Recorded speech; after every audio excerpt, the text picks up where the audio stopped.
ساتھ ہی ملاقات ہوئی ہے اور خان صاحب اور بشرا بی بی کو تقریباً 3 ہفتے بعد القادر ٹرسٹ کیس میں ان کی ملاقات ہوئی تو حوصلے ان کے بلند تھے اور انہوں نے ایک بات بڑی واضح کی ہے کہ ان کو جو یہ قید و بند کی مصیبتیں وہ جھیل رہے وہ صرف اسی لیے ہے کیونکہ وہ کوئی ڈیل نہیں کرنا چاہتے. پاکستان کے بقا کے لیے وہ سٹینڈ لے رہے, پاکستان کے عوام کے لیے وہ سٹینڈ لے رہے اور انہوں نے ایک بات بڑی واضح کر دی ہے کہ پاکستان کے فائدے کے بغیر کوئی بھی ڈیل نہیں ہوگی اور عوام ان کی طاقت ہے اور عوام نے اپنا فیصلہ 8 فروری کو سنا دیا ہے. چونکہ بشرا بی بی صاحبہ کی طبیعت پچھلے ہفتے تقریباً میں کہوں گی 13 دن ہو گئے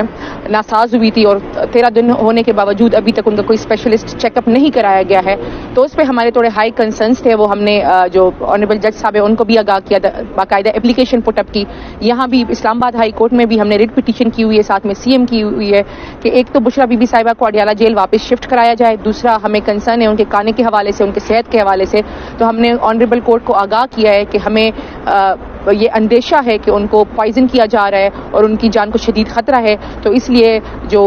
جلد از جلد اس پہ کوئی فیصلہ سنایا جائے اور انصاف کیا جائے. بشرا بی بی صاحبہ نے کہا کہ اس دن میرا روزہ تھا اور افطاری میں مجھے جو سالن تھا اس میں ایسا تھا کہ مجھے فیل ہوا کہ شاید اس میں تھوڑی مرچ ہے,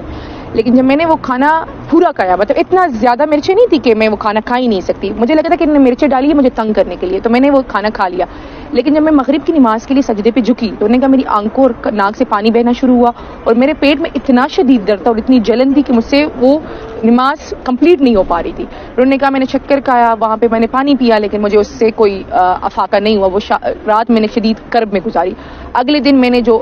ناشتہ ہے وہ 1 ٹوسٹ اور چائے تھی وہ میں نے 2 گھنٹوں میں کمپلیٹ کیا کیونکہ میں کھا ہی نہیں پا رہی تھی. انہوں نے ان کو جو بشرا بی بی صاحبہ کے میڈیسنز تھے وہ نہیں دیے. انہوں نے ان کے میڈیکل چیک اپ کے لیے جو ہے ینگ ہاؤس جاب والے لائرز بھجوائے تھے کیونکہ انہوں نے کہا ینگ لائرز تھے اور ان کے پاس باقی باتیں تو چھوڑے, ان کے پاس جو بی پی اپریٹس تھا وہ بھی خراب تھا. انہوں نے کہا انہوں نے جب میرا بی پی چیک کیا تو میرا بی پی, انہوں نے کہا آپ کا زیادہ ہے. میں نے کہا میرا تو کبھی زندگی میں بی پی زیادہ نہیں ہوا ہے. میں نے کہا یہ جو جیل کے سٹاف ہے جو فیمیلز ہے آپ ان کا بی پی چیک کریں. تو جب جیل سٹاف کا بی پی چیک کیا گیا تو سب کا بی پی ہائی تھا. تو یہ حالات تھے جو میڈیکل ٹیم چیک اپ کرانے کے لیے گئی تھی ان کے حالات تھے. تو اس لیے ہم نے ہائی کنسرن شو کیا. ہم نے کہا ہے کہ آپ پمس کے high qualified specialist along with شوکت خانم کے اسپیشلسٹ ٹیم بھجوائیں اور ان کا پراپر چیک اپ کرائے, کیونکہ جو تکلیف ہے وہ کہہ رہی اب میری جو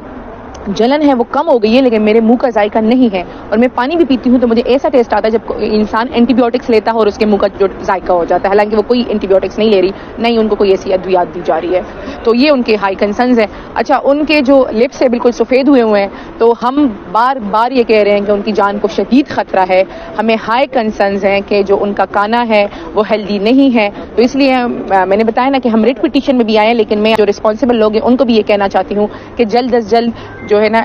ان کا میڈیکل چیک اپ کرایا جائے اور ان کو واپس اڈیالہ جیل شفٹ کیا جائے.